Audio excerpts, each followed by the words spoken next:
Imagine, if you will, being on your deathbed and standing around your bed, the ghost of the dreams, the ideas, the abilities, the talents given to you by life, but you, for whatever reason, you never pursued those dreams. You never acted on those ideas. You never used those gifts. You never used those talents.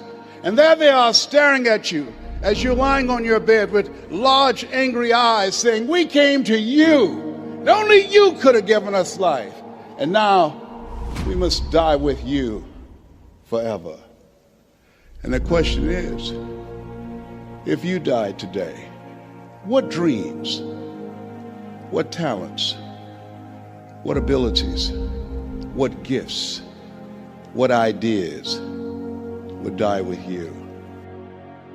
To know yourself is the greatest gift you can give yourself, truly. We all spend so much time with other people and other things in life, but we never invest any time in getting to know ourselves. When someone wants to meet with you and catch up with you for coffee or drink, you'll make time for them.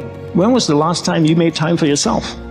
How would you know what you want in life if you don't even spend time to get to know yourself? If you have a business, you would spend time to get to know the client, find out what the client wants in order to provide the best service for the client, right?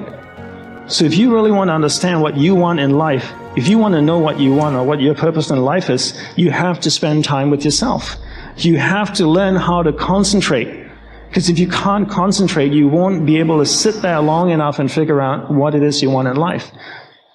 And once you know what you want in life, you take that power of concentration and that finite amount of energy and you focus it into what you want, and that will start to manifest in life.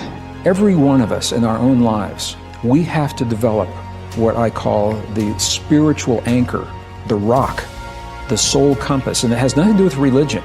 When I say the spiritual anchor, the spiritual anchor is when we know who we are in relationship to ourselves. We know who we are in relationship to the earth, to one another, to our past, to our future. We know how we are empowered and what our potential is. And once you know that, we then can live our truth. Human beings that get obsessed and immersed in any topic can become great at it, and so can you. So pick what you want and get laser focused. Begin to eliminate all the distractions. You are not hungry enough, you are not starving enough, and you are not focused enough. What are the things that are stealing your focus? Who are the people that are stealing your focus? And begin to eliminate these distractions. Get laser focused and obsessed on what you want. Be starving and hungry to get it. Tell yourself, I am more than my circumstances. I am more than my demons. I am great, and I will give my gift to the world, because this is what I was born to do. So it's not about who you are today. It's about who you want to become and the price you're willing to pay to get there. And I promise you, the day that you're willing to pay any price, you'll achieve what you want to achieve. If you truly believe that human potential is limitless, what do you want to become? And what price are you willing to pay to get there? Don't wait for the perfect timing. The perfect timing is never going to come, because there's no such thing as perfect.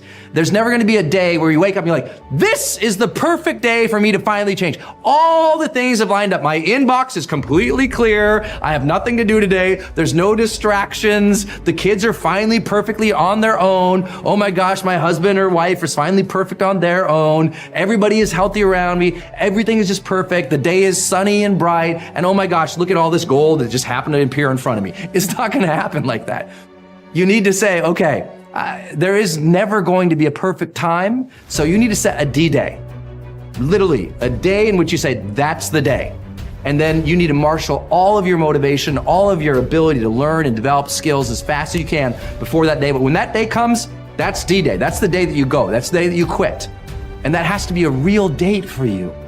And mark it on the calendar. That's the day you quit the thing. That's the day you walk out. That's the day that you leave that situation that is not healthy or satisfying or good for you or your soul or the people around you. That you have to have that date. It has to be scheduled, or you'll never do it. You'll just keep saying, oh, you know, one day things are gonna be, you know, the people who say one day, they end up at the end with a collection of days that were so far from perfect that they're in a state of misery now. They never landed in the land of their dreams. because they were always marching in something that was miserable to them, right? At some point, the only way that life changes is that you change your course. And don't wait for a perfect day. So what's your date? The people in life that get what they want are the ones that aren't waiting for an external force to validate their dreams, to inspire them, to give them permission. It's the people that realize that success, that happiness, that control, it comes from the internal force. And what is the internal force? It's you. It's you. It's you being able to realize that no one's going to do the work for you. It's you realizing that you're never going to feel ready. In fact, even as you start working toward the things that you really want to do, you're definitely not going to feel ready. And you're going to feel outside your comfort zone. And that's normal. When you start to feel like you're stretching yourself and you're sticking your scrawny neck out there and you're taking some risks, that's amazing because you're growing. Your main job in life is to create the mental equivalent within yourself of what you want to realize and enjoy in your outer world. Your focus must be on creating the beliefs within yourself that are consistent with the great success you want to be in your outer world. You achieve this by challenging your self-limiting beliefs, rejecting them, and then acting as if they did not exist. You reinforce the development of new life, enhancing beliefs by increasing your knowledge and skills in your field to the point where you feel equal to any demand or challenge. You accelerate the development of new positive beliefs by setting bigger and more exciting goals in every area. Finally, you act continually as if you were already the person that you desire to be. Your aim is to reprogram your subconscious mind for success by creating the mental equivalent in everything you do or say. Behave consistent with your new self-image. You develop new beliefs by taking actions consistent with those beliefs. You act as if you already believe that you have these capabilities and competences. You behave like a positive, optimistic, and cheerful person toward everyone. You act as if your success were already guaranteed. You act as if you have a secret guarantee of success, and only you know about it. You realize that you are developing, shaping, and controlling the evolution of your own character and personality by everything that you do and say every single day. Since you become what you think about, you should only say and do those things that are consistent with your self-ideal, the person you most aspire to be, and your long-term future ideal. You should only think and talk about the things that are moving you toward becoming the person you want to be and toward achieving the goals that you want to achieve in the goal. Keep your words and actions consistent. Your beliefs are always manifested in your words and actions. Make sure that everything you say and do from now on is consistent with the beliefs that you want to have and the person that you want to become. In time, you will replace more and more of your self-limiting beliefs with life, enhancing beliefs. Over time, you will completely reprogram yourself for success.